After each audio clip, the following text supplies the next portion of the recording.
Halo guys, nama gue Rifan. Di perjumpaan kali ini gue mau bahas ada pertandingan Liga Jeruk, final Liga Eropa antara MU versus Tottenham Hotspur yang bermain di San Mamés.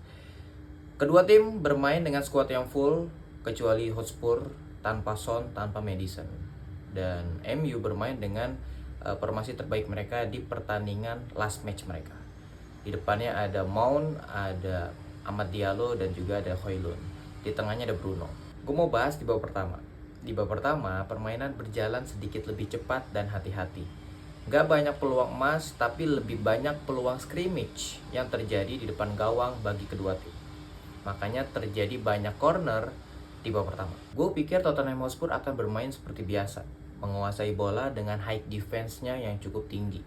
Tapi uniknya Tottenham Hotspur malah bermain menunggu. Justru MU yang malah pegang bola. MU kalau udah pegang bola itu bingung harus kemana, harus diapain ini bolanya. Terbukti Mount itu nggak kelihatan, dia pegang bola cuma sekali muter-muter doang. Amad Diallo itu sebenarnya berhasil lewatin 3 pemain dari bek kirinya Hotspur, Udogie, tapi end produknya tuh nggak ada. Dia cuma coba sekali shooting tapi keblok. Wingbacknya MU coba crossing tapi di pressing sama Udogie dan juga bek kanannya dari Hotspur, Pedro Porro. Justru sebaliknya, wingbacknya Hotspur bermain lebih bagus daripada wingbacknya MU.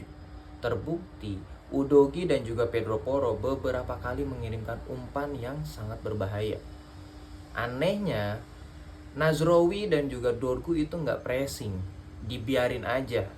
Sehingga terciptalah satu gol dari asis Udogie, golnya Johnson. Gue lihat tangannya Onana kalau sedikit lebih panjang mungkin itu dapat, tapi memang tangannya pendek, bolanya padahal pelan, tapi pergerakan manusianya, pergerakan orangnya itu memang cepat dan ngagetin. Jadinya apalagi ada deflektif dari tangannya Luke Shaw itu yang membuat Onana tuh jadi salah tingkah, salah posisi lah. Selama 45 menit pertama MU bermain jelek karena MU hanya mengandalkan Amad yang gocek-gocek tanpa end product.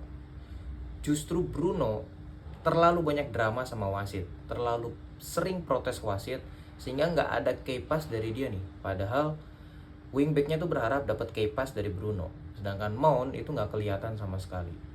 Sehingga Højlund ya seperti biasa nggak dapat apa-apa, nggak dapat peluang apa-apa, nggak bisa cetak peluang berbahaya, nggak bisa cetak gol. Sedangkan di Tottenham yang bermain bagus menurut gua itu ada Udogie. Udogie ini udah 3 kali ngajak lari dan dia menang duel. Dan asisnya itu penting banget tuh, umpannya cukup tajam dari sisi kiri dan untungnya ada Johnson yang berlari cepat. Jadi layak di babak pertama Udogie itu bermain sangat bagus. Di babak kedua, intensitas permainan sedikit menurun karena MU mendominasi permainan hampir seluruh babak kedua. Permainan mereka sedikit lebih baik, mereka lebih banyak mengirimkan umpan kepada Højlund, baik Amad Diallo dan juga Mount. Dan Bruno udah nggak banyak drama lagi, nggak banyak protes-protes lagi. Gue rasa di locker room itu pada digaplok-gaplokin tuh sama Amorim. Walaupun mereka terlihat sulit untuk membongkar permainan, tapi wingbacknya di babak kedua lebih sering mengirimkan umpan dan berhasil menciptakan peluang yang bagus. Ada sundulan di menit-menit akhir yang masih ditepis sama Vicario. Shooting dari kiri Garnacho juga masih ditepis sama Vicario juga. Jadi di babak kedua itu Vicario benar-benar menyelamatkan Tottenham Hotspur. Bagi Tottenham Hotspur di babak kedua mereka masukin Son dengan harapan bisa serangan balik cepat, tapi MU berhasil benar-benar mendominasi. Tottenham Hotspur hampir nggak menyerang sama sekali di babak kedua. Jadi mereka fokus bertahan, rapetin barisan, terus juga benteng terakhirnya Vicario itu bermain sangat baik, sangat bagus. Dia bisa memberikan save 4 kali gue hitung di babak kedua. Jadi menurut gue pemain terbaik di pertandingan ini itu ada 2. Pertamanya gol Brennan Johnson dan juga kedua kipernya Vicario. Tapi kalau disuruh boleh milih Vicario sih, karena dia menyelamatkan 4 peluang emas yang cukup baik dari MU. Gue mau bicara decision making. Amad Diallo itu masih mentah banget. Ini bocah berani lewatin 2 kali sampai 3 kali bisa ngelewatin orang, tapi end produknya itu mentah banget.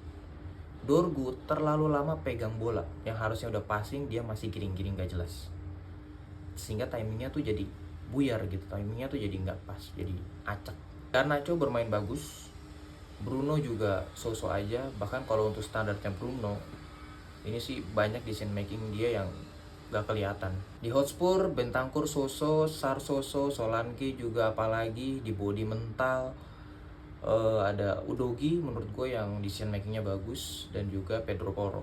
Rating pemain, hampir seluruh pemain Hotspur bermain bagus. Mereka defense benar-benar rapat, benar-benar bagus, koordinasinya juga bagus, nggak berantakan.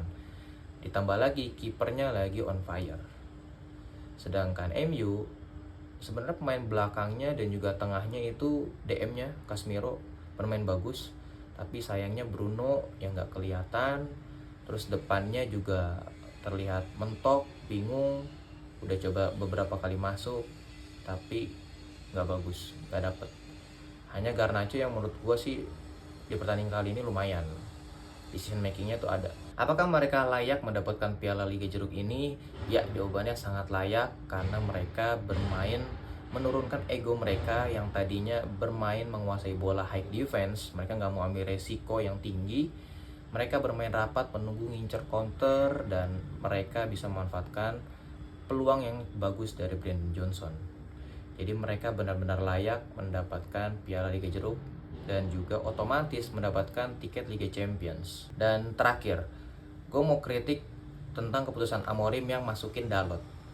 Mereka itu kan wingnya nggak bisa masuk ke dalamnya. Mereka beberapa kali umpan crossing juga backnya masih bagus, Tottenham Hotspur.